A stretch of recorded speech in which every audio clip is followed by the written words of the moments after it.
This is Bruce Friedman of Adult Site Broker, and welcome to Adult Site Broker Talk, where each week we interview one of the movers and shakers of the adult industry, and we give you a tip on buying and selling websites. This week we'll be speaking with Johannes Kanter of FASTO.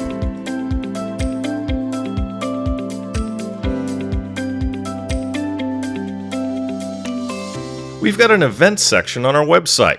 You can find out about all the events in our industry and get discounts on some events. We have discounts for the AW Summit in Bucharest, September 21st through the 23rd, and the TES Affiliate Conference in Prague, September 25th through the 28th. I'll be attending both shows. Hope to see you there. You'll find all that and more on our website at adultsitebroker.com. We're proud to announce our latest project, thewaronporn.com. You'll find articles on age verification laws and other attacks on our industry. It's to raise awareness of our industry's plight in the war on porn. Go to thewaronporn.com for more. And we're always looking for buyers and sellers of adult sites and companies. Perhaps you've been thinking about either selling your site or buying one. Always feel free to contact us at adultsitebroker.com with any questions you may have. Now time for our properties for sale at Adult Site Broker. We're proud to offer one of the most established AI-generated adult cartoon pages on Patreon, with over 530 paying members. There's a website as well. They have over 300 characters, 80,000 images, and 30 hours of video content already produced. The Patreon page has organic, loyal members with an 80% monthly retention rate. 90% of the traffic is from the US, UK, Canada, and Australia. We have a successful OnlyFans agency. The agency has 15 creators with 90% of them on salary, so the agency is highly profitable. They handle all aspects of marketing for the creators, including chatting and promotion. The business has developed a suite of custom-built internal tools that represent significant intellectual property and competitive infrastructure. They use a proprietary analytics KPI and sales verification dashboard with link tracking, ad performance data, sales verification, and payout automation. All tools are built entirely in-house. This technology is a great asset for the buyer to own. We have a rapidly growing SaaS-powered OnlyFans chat agency with strong SEO. The company has over 30 clients with very little churn, ranging from $10,000 to over $80,000 a month. The company continues to grow and innovate. New technical features include an enhanced chatter portal, a new creator billing dashboard with daily billing, and an automatic blog system to grow SEO. The company's set up with very little upkeep needed by the owners. It's a cash cow that's still growing fast. We have the largest foot fetish creator site in the German-speaking market. The site is a leading niche platform that's been the #1 brand in the market for over 3 years. The site is a highly profitable business with consistent revenue, an established SEO footprint, and strong brand authority in its niche. We're offering a growing free porn gaming site with adult sex games. The site is owned by one of the top entrepreneurs in our industry. There were more properties for sale on our website. For more information on any of these listings, go to our listings page or contact us at adultsitebroker.com. Now time for this week's interview. My guest today on Adult Site Broker Talk is Johannes Kanter of FASTO. Johannes, thanks for being with us on Adult Site Broker Talk. Thanks for having me, Bruce. Happy to be here. It's a pleasure. Johannes is Chief Growth Officer at FASTO. You'll be able to tell us more about what all that entails, but I'll give you some details. He runs marketing, content, partnerships, and business development for a payment company focused on adult and other high-risk verticals. His work spans SEO, content marketing, community building, podcasting, being at conferences, and partner programs across the adult ecosystem. Johannes hosts the Hard On Business podcast. Love that name. A series featuring honest conversations with adult merchants about the realities of running a business in this industry, from compliance battles and platform shutdowns to growth, scaling, and the lessons nobody puts in a pitch deck. He also publishes the High Risk Wrap, a weekly LinkedIn newsletter on regulatory and industry developments across adult, gaming, dating, and subscription billing. He's based in Estonia. FASTO is a payment processor built specifically for high-risk industries, with adult as a core specialty. What makes FASTO different is they're focused on EU and UK merchants with deep knowledge of the regulatory and banking landscape across both regions. They have multiple banking relationships, so merchants don't lose processing if one bank pulls out. That's very good. They work with match-listed and previously terminated merchants where the underlying business is legitimate. FASTO is happy to review any adult merchant's current payment setup. In many cases, FASTO can negotiate better rates and terms based on the merchant's processing history. And one clarification, since we talked about UK and EU, Johannes, do you guys work in the rest of the world as well? We don't at the moment, but of course we have partners in different regions. And if we do have a merchant, and we try to find reliable partners to work with, so we can confidently refer our merchants who work in a different jurisdiction to them. That's fantastic. So how did you end up doing marketing for the adult and high-risk space? And what surprised you the most when you got into it? Yeah, great questions here to start with. I guess for me, it's been always marketing. I've been marketing basically my whole life. When I used to work with a bank before, and I was also doing payment processing there, but it was low risk, all sorts of merchants, local businesses, so on. And it got a little bit, routine and boring, maybe, yeah, I would say. And at some point, I decided, okay, I'm going to quit. I didn't know yet where I'm going to go, what I'm going to do, but I just knew that I want to do something different. And I quit. I think I took maybe 3 months off just to think about and just see what's out there. I was really thrilled and really interested in the fintech space. And I was also working with a crypto company before. So I had some, let's say, experience working with different types of financial companies.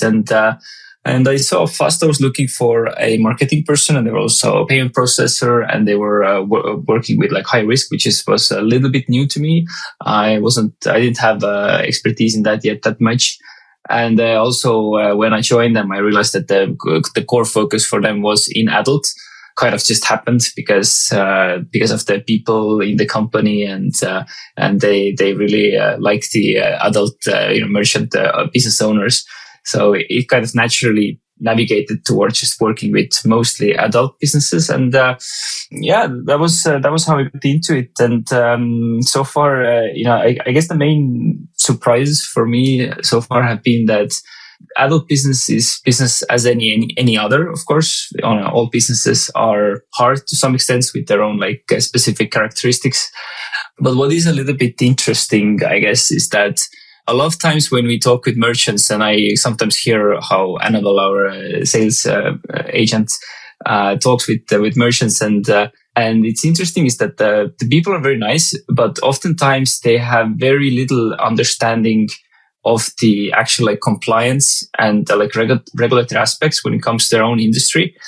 So, they do business and they're okay, I will find out how things are. And I guess this is with some business owners is that they start a business and they figure it out as they go. They don't study everything and then, there's a lot of that. Yeah.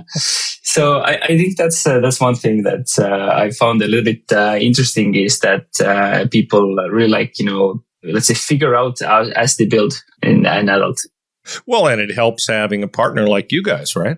Yeah, absolutely. And that's what we tell them that, you should have knowledgeable partners and you should try to surround yourself with people who know the regulatory space, who know about the advertising rejections, or let's say not the rejections, but the restrictions and how to do things properly.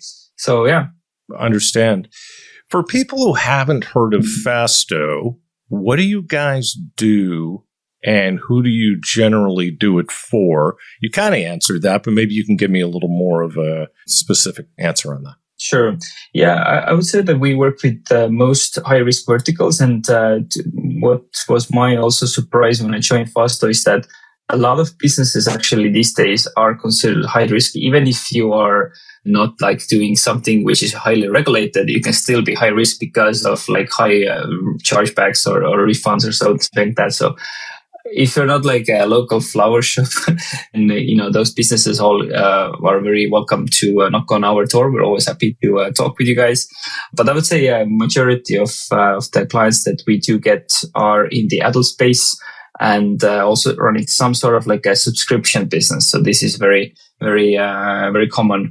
It can be anything like from the supplements, CBD, adult, of course, gambling, and so on.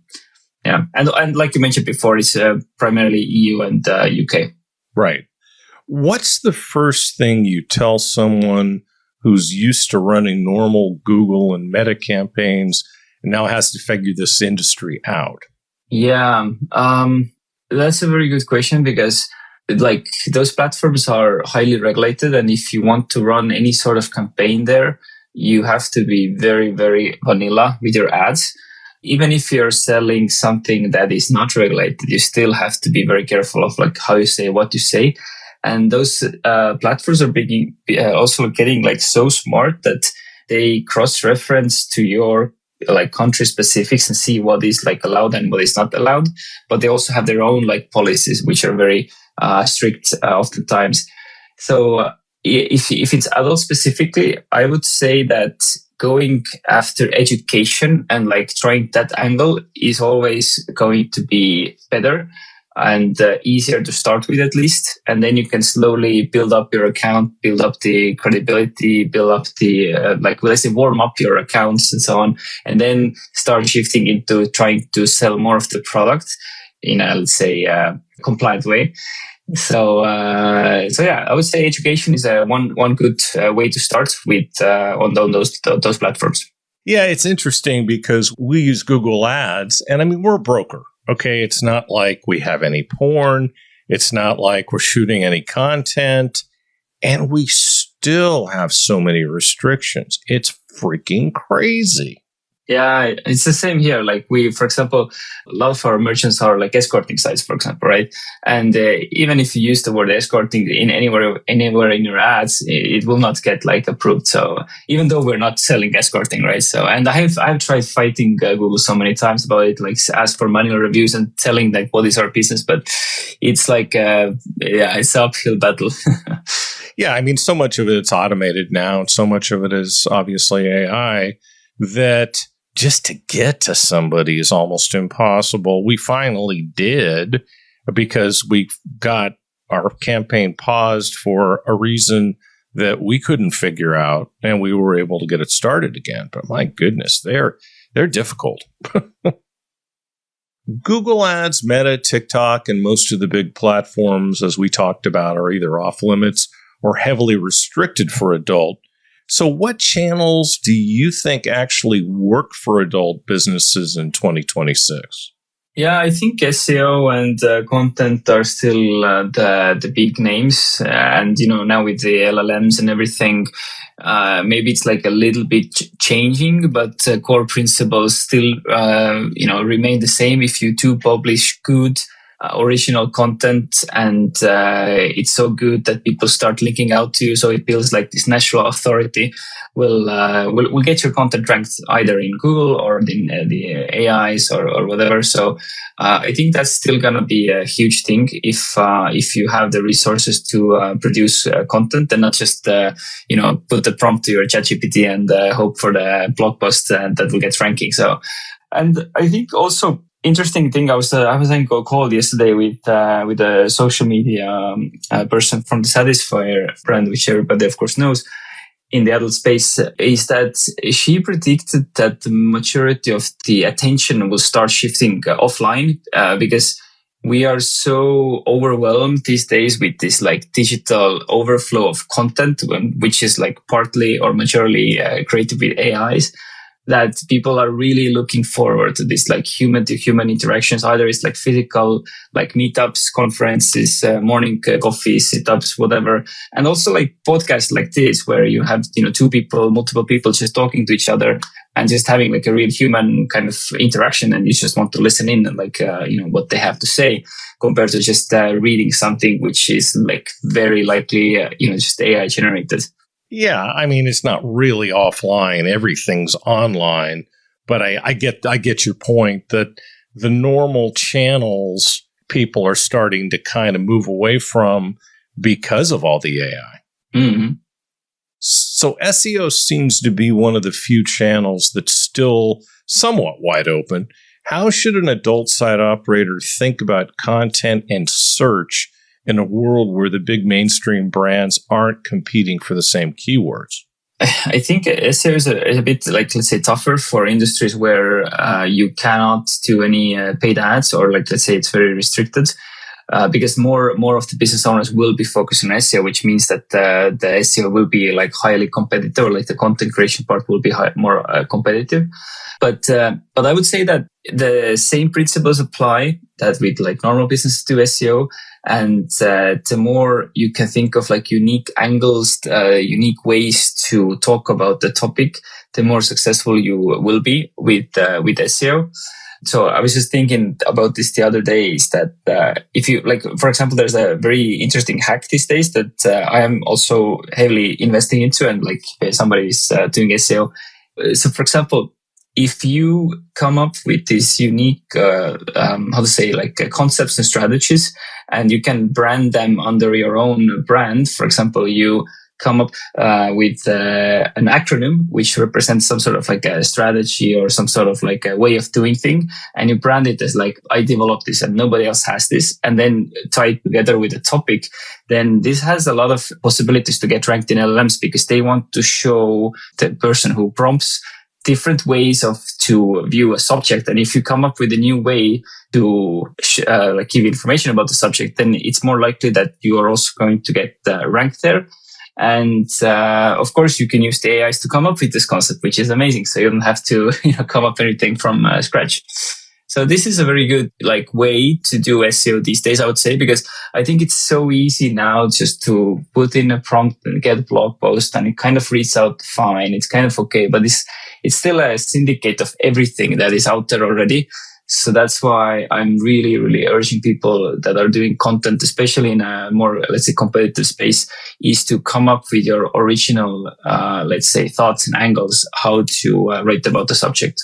Yeah, I think that the effectiveness of something that's totally generated by AI is still very limited. And I think it's going to be even more so as these LLMs get smarter. I mean, Google already is penalizing people for using AI. So I just see it getting worse. Although I think right now the LLMs are even more valuable than Google at this point in time. I really think that you can do more with them. I mean, you're doing it for both, right? But I think the LLMs are where the gold is. Yeah, I think there is a true shift happening at the moment, that people, especially the users, are switching from just like Googling into just like going to their LLM directly. But I think that I haven't checked the latest data, but let's say a year ago at least, when I checked, there was still majority of people using Google to get their everyday searches. I think the ratio was something like 30-1. It's changing by the day. Yeah, and that's why Google is also investing heavily in their own platform, Gemini. Yeah, I mean, when you Google something, you're also running it through Gemini because you get an AI result. So, how are you using AI? We are using AI for marketing purposes, specifically to, of course, find the right people, to reach out to the right people. I also use AI to help me, let's say, put together the angles of how to reach people. I try to be as human as possible when I reach out to people, because myself, like if I see somebody reaching out to me and I see that the content is like purely AI, it just like turns me off so much that I don't want to get back to those people. I feel you. I get a good laugh out of it usually. Depends on who it is. If it's a cold outreach and it's all in AI, yeah, that's nah. So how else are you using it? Yeah, so outreach, content creation, of course, we do also a lot of content ourselves. We do a blog. Whenever we do our monthly podcast, we try to find new angles to talk about subjects. Yeah, I mean, I guess, for Google Ads specifically, like it's very, very helpful to like keyword research and put together these like massive like ad scripts, which, before took time like days to write down manually and like put together the files that you can upload to Google. So I use like a Google Ads editor, if any listeners know how it's done, instead of like going manually to the UI and then editing there. So and it's AI, right? Yeah, no, the ads editor itself, it's like a Google tool, but to prepare the file that you can import to the tool, you can use AI to put this together. Interesting. Yeah, because everybody uses it differently. So, you get good ideas by asking people that. So community is huge in this industry, but it's also fragmented. You've got publications like XBiz, GFY. You've got Reddit, Telegram, Discord, and other niche forums. Where do you actually find and engage adult merchants and operators? Where's your best place to find them? Oh, I would say that conferences by far has been the place where most of our merchants have come from, and where we try to build that relationship. Of course, we do get a lot of leads coming through just SEO and Google as well, because this is where we advertise like all the time when we're not at conferences. But oftentimes we ask our merchants and our leads, like if they're going to any conferences, and if we know that we're going to be there, we try to meet the people and we try to have like real conversations. And even if we, let's say, reject them because of the application, there could be something like maybe they're not doing enough volume for us, which would be where we can onboard them or something like that. If they still go to the conference and we have a chat with them, things might change, and it's good to have this like in-person relationships. So I would say conferences, yes, has been our main driver. Yeah, it's also a great place to circle up with clients. Mm-hmm. What besides conferences have you found effective? Besides conferences, well, yeah, I think, like I said before, is that Google Ads and SEO is the main like lead driver for us. But and from the community side, I try to be active on XBiz as much as I can. I started this, I think, maybe a few months ago. I haven't been there for a long time. And also, I've been now looking more heavily into Reddit as well, as a place where to build up, let's say, the authority of payments provider FASTO. And we have had a couple of leads also coming through Reddit threads, which is nice. There are these, especially for payment processing, there is a specific like a thread where you can like apply as a verified payment processor. And then when people ask questions, you can like answer them, and you will be labeled as a payment processor. So people oftentimes people are just selling their stuff there, but if you genuinely like help people and answer their questions, they're very thankful. And other people see that also, like how you reply and what you do is kind of public. So I think that's also built that trust. Yeah, you talk about problems with the platforms. I hired somebody to warm up a subreddit, and they banned the subreddit, and we didn't do anything. I think it was a security thing because two of us were on the account, and you can't talk to anybody there. It's just amazing. So I spent this money, and we were back to ground zero. So that's unfortunate. And boy, Google does spend a lot of time scraping Reddit. They cite Reddit a lot on a lot of things. Why, I don't know, because quite frankly, I don't think it's the best source, but I think it's just a lot of people with opinions, quite frankly. That was my experience.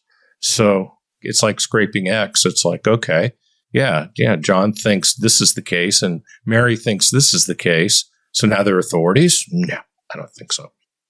So trust is everything in in payments too, let's face it. The adult industry's been burned so many times. How do you build a brand that operators actually trust when marketing in this space feels transactional?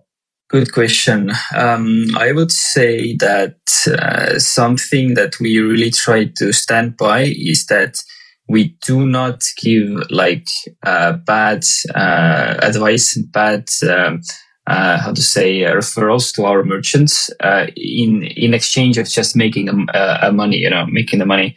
Because oftentimes, like for example, if there's a merchant that we can't onboard, maybe they're from US or something, it's very easy to just find any processor from US and like, hey, here's a merchant for you, give us some kickback. There's a lot there.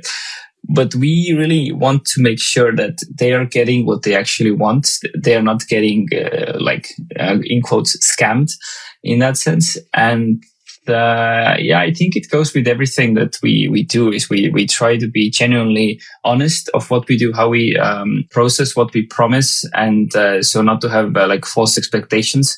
This is a very common thing in the payment sector, is where people are saying that, oh, we can onboard you within 3 days or something like that, which is not true unless you are not, Stripe and PayPal and the others, which we all know is not suitable for high risk and adult merchants.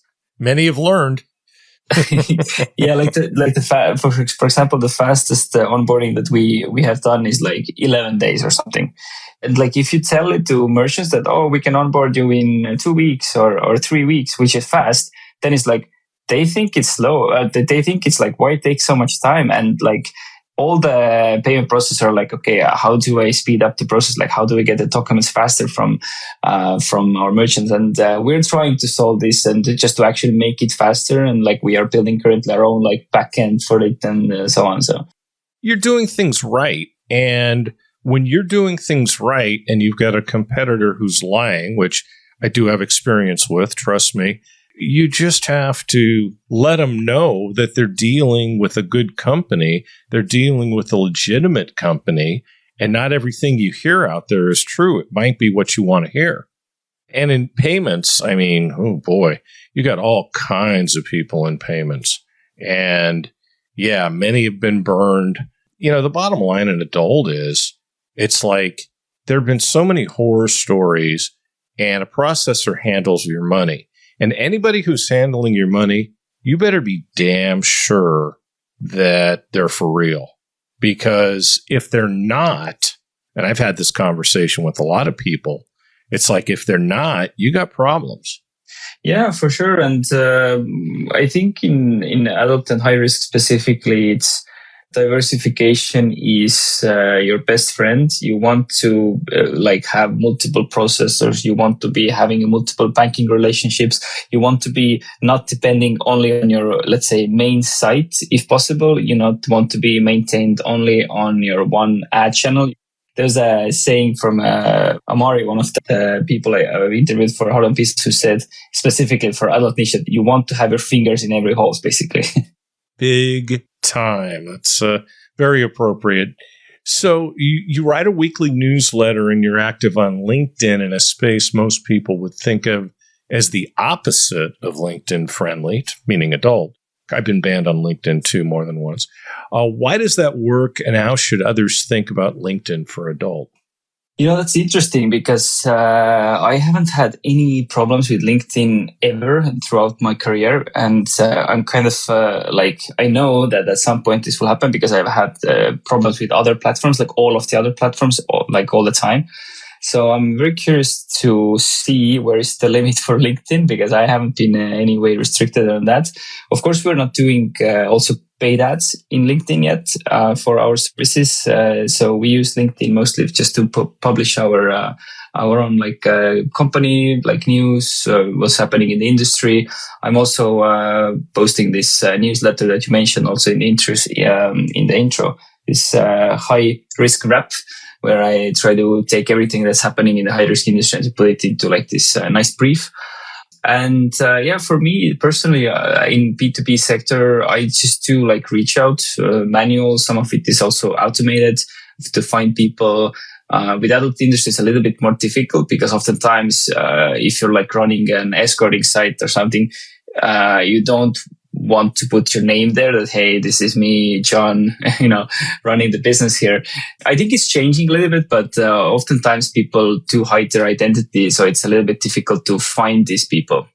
It's true. For good reason. I mean, the laws in different countries, especially the United States, with the FASTO SESTA law, it makes it so, no, they are not going to say who they are.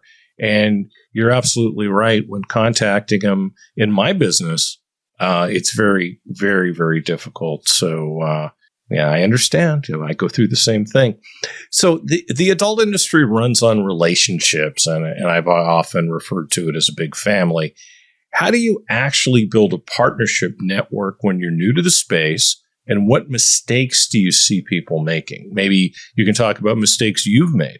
Yeah, I think I don't know if it's like a mistake or not, but this is like you learn as you go, is to just talk with a lot of different people. And oftentimes, people come to you with their solutions and you're very inclined to make those partnerships happen. And you want, like they're proposing me something, and now I will have to figure out like how to propose this to my clients to make like extra money here. So I think this is like how things happen.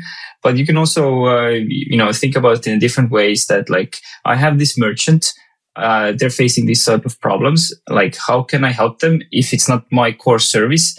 Then how can I find the right partners for it? And I think by just going to conferences and talking to people directly, face to face, you get a sense of who is like legit player in the space and who is not. Because online, everything can be hyped up, it can be distorted, so you never know. Yeah. Yeah, and I've found, that's really been something that I live by, that I'm constantly connecting people with each other. Because, first of all, it's just a natural thing I like to do. I like putting people together. I like putting friends and colleagues together. I've also got my consulting company, Adult Business Consulting, that does it more on a formal basis, on a professional basis. But I'm constantly talking to people and going, oh, yeah, talk to George. He can help you, and not really thinking twice about it. So I think that is something that in the adult space, especially, it is a network, and people do send business back and forth, and it's very common. Yeah, it's extremely common. Very important for your business, obviously. You talked about other parts of the world that you don't specialize in, having processing relationships. Absolutely. And there are really good ones, and then there are some that aren't so good, and it's important to know who they are. Do you think conferences like XBiz, AVN, and TESS, are they still worth the spend in 2026? And how do you make sure you're getting the highest ROI from them?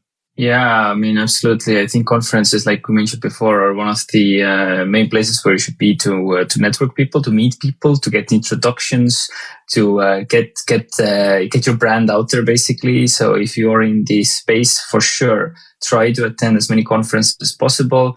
If you can afford to have, your booth there, that's always good. People are coming to you directly. But even as a visitor, just to go there and just like go and try to network with people yourself, I think it is very, very valuable thing you can do in this space. Okay. What conferences do you frequent?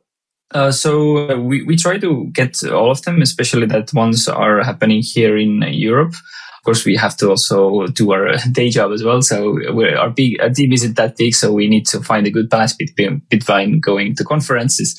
Like, you'll be on a kind of, road show, is going from one conference to another and just like networking. But then you're not doing any of the work, right? You're just networking.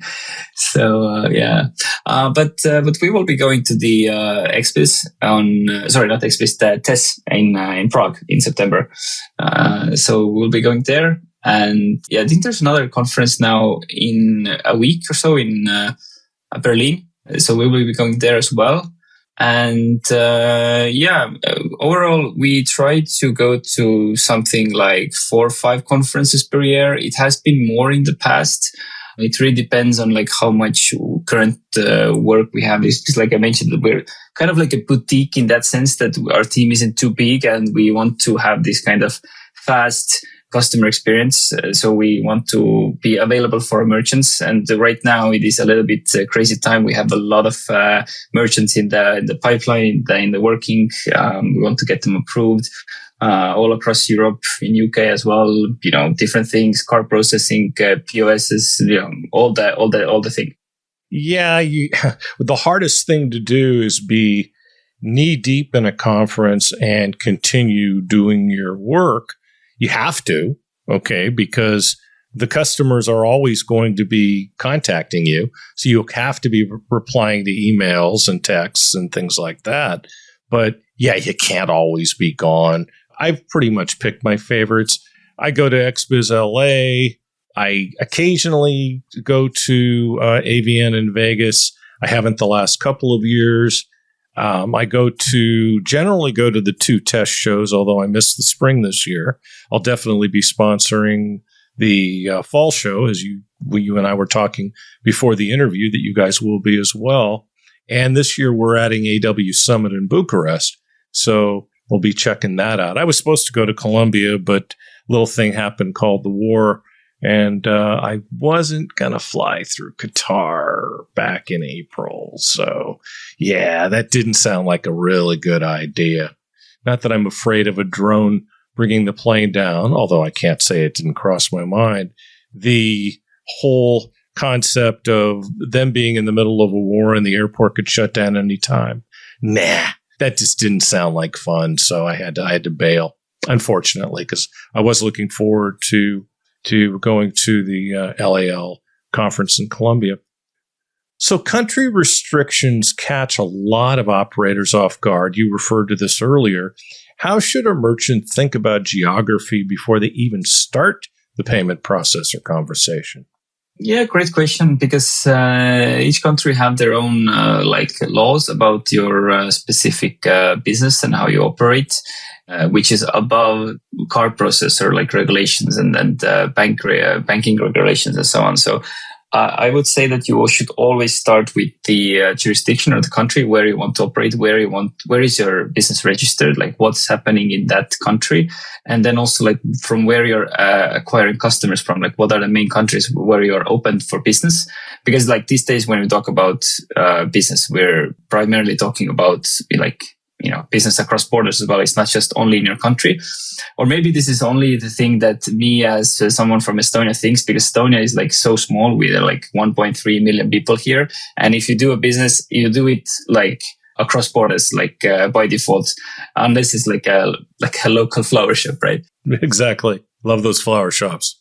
Yeah. So I think it's if you're doing it across borders, you have to be very knowledgeable about the different countries, regulations about your industry, and also sometimes it's not even about regulations, but just how the government sees your business. For example, we have had these discussions about in the office as well about Spain, for example, is that there are certain things which are allowed and which are okay and they're regulated, but they're okay.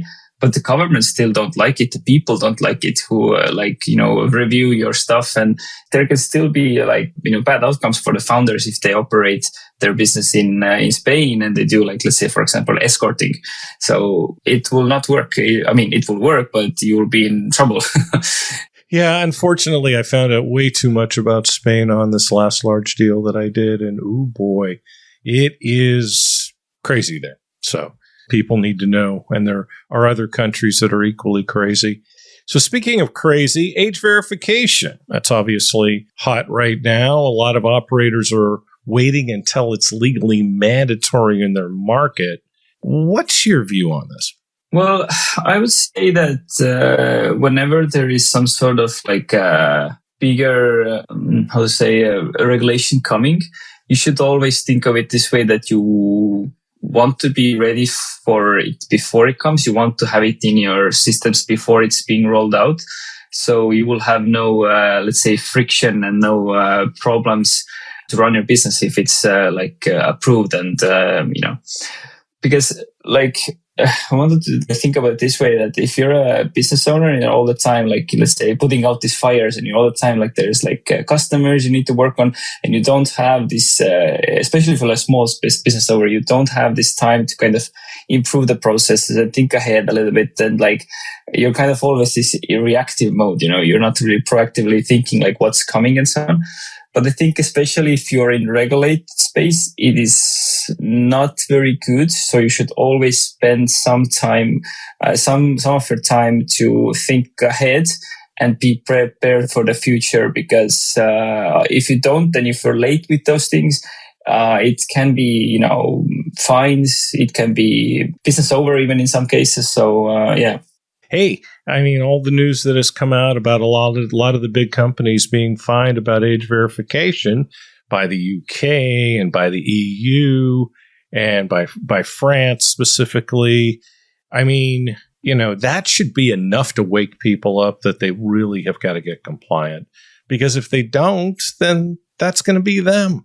And I see it all the time, and I just shake my head and I go, they should have known better. It's almost like they're daring people to find them. And it's like, they will. They will. Yeah, exactly. It was just a thing that I think it was just the recent news in the spring is that this European, I don't remember which country was the one that was driving it, but we will have this like open sourced age verification application for Europe. You know about this, right? Oh, sure. I've got a site called thewaronporn.com, and we report on all of that. You should check it out. I will. So yeah, I think these are the things that you need to be like on top of, like what's happening in the regulatory space. Just even like, with AIs and everything, just ask your chat to make you a summary every week, like what's going on, because it's, things are happening fast. Very fast, too fast. We see a lot of too good to be true offers in the processing space, no rolling reserves, suspiciously low fees. What should merchants actually expect in terms of real fees, and what are the red flags that they should walk away from? Well, I would say that if you're a merchant and you're applying to get processing and you reach out to multiple processors and there is like a one processor that like stands out with a good offer, then most likely it's some sort of scam. It can be something that they're promised like no rolling reserves or let's say the MDRs are like cheaper that you would get with Stripe or something like that, or similar even if you're in high risk. So that's not possible. I think also onboarding time is something that a lot of let's say not appropriate providers would lie about and will tell you that, we will get you processing within a couple of days, which is not like possible if you think about it, because like how do you even like get, because you're not dependent only on the merchant to have all the documents ready and like give you everything, but you're so much dependent on like banks and other institutions involved, and the chain is big. So yeah, I would say that if anybody promises you cheaper or similar rates compared to what your mainstream processors offer, and that is a first kind of flag. And processing, like the onboarding time, I think that's also something you should take into account, that it will take minimum like 2 weeks to 3 weeks. But it can take more, like if additional documents are required and if your setup is a little bit, let's say, strange, that the company is owned by another company, which is owned by another company, and then you in the middle, and your company is registered in UK, but you're doing business in Germany, and all of these different like nuances will make this process longer. Of course. And people need to expect that it's like baking a cake. You don't put it in for 30 seconds and then pull it out. It takes time to bake.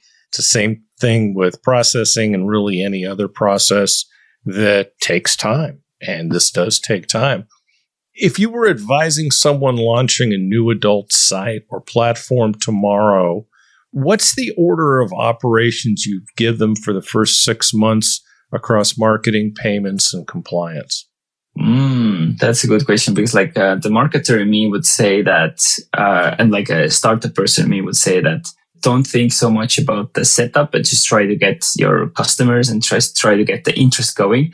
But I'm going to hold back here with this person in me and tell you that try to get compliance and all of those things like ready first before you start, because you don't know who's going to be like the first customers and what will be their experience, and it might spiral into something that you don't want to deal with and you don't want to have like bad experiences from the first customers that you're going to onboard as a business. So I would say still that the compliance side and making sure that you're fully compliant to run your business in your jurisdiction for the clients in that jurisdiction is correct. So I would say start with that, and then start like thinking about how to acquire those customers, and also how to let's say have a better banking like relationships and terms with your acquirers and payment processor. So yeah, I would do it this way. Yeah, and obviously, although it's not always obvious because a lot of people skip this step, make sure your product's right. Make sure everything on your site works. Go in and test, have your friends test. You know, it's kind of like I used to work in the radio business, and when restaurants would open, they would generally have like a private event the day before, and they'd invite all their friends and business associates. And so if they were going to screw up, they'd screw up on those people, and they were getting a free meal. So who could complain, right? It's kind of the same thing with any business. Get your product right. Make sure everything's right before you roll it out there. It just amazes me when I see new sites and I click on a link and the link doesn't go to the right place. That's easy to test. Test. Oh my goodness. Ugh, drives me crazy. Where can people find you and your newsletter? Yeah, so to find about FASTO's newsletter, you can go to either payfasto.com, or we also have this more adult-focused site, which is called fastopayments.com. And this is not by accident. We have multiple domains. It's also because of diversification, which we talked about before. So yeah, you can go there. There is a newsletter either in the footer, or I think we have very nice pop-ups on the site as well. So if you try to leave, we'll still remind you to get the newsletter. And yeah, you can also check out the high risk reps that I mentioned before on my personal LinkedIn account. Okay. And then everyone can refer to the website and the LinkedIn, and all of that will be in the on the podcast page when we release the podcast. Johannes, I'd like to thank you for being with us today on Adult Site Broker Talk, and I hope we'll get a chance to do this again soon. Amazing. Thank you, Bruce. Thank you. My broker tip today is part 7 of how to buy a site. Last week, we talked about the agreement and escrow. So now you own the website. What do you do now? The first thing you should do is make sure you understand everything about the operation of the site. The previous owner will hopefully be available for a period of time to help you with this. As I mentioned last week, you should establish what the former owner's participation will be after the sale. You'll need to deal with production of new content, processing, paying affiliates, and many other things. If you don't have experience in these areas, you may want to consider using our general consulting firm, Adult Business Consulting. You can get more information on what this company does at adultbusinessconsulting.com. We help website owners project manage and guide them to the right vendors. Maybe the previous owner had all the right elements: processing, hosting, payments, production, scripts, etc., or maybe they didn't. We can help evaluate that for you. Let us know if we can help. Anyway, you'll now be operating the website. If you don't have someone like our general consulting firm to help, evaluate all of those items and everything the site is spending money on and using to operate the site. Make sure you're getting a good deal and that these companies are providing the right service, and check to see if you can do better. Hosting is a great example on something where people are often both overpaying and not getting the right service. Many times the server is just too slow. If you have any questions about any of this, feel free to reach out to us on our site. Next week, we'll talk about how to sell a website. And next week, we'll be speaking with Roxana Kilila of AW Summit. And that's it for this week's Adult Side Broker Talk. I'd once again like to thank my guest, Johannes Kanter of FASTO. Talk to you again next week on Adult Side Broker Talk. I'm Bruce Friedman.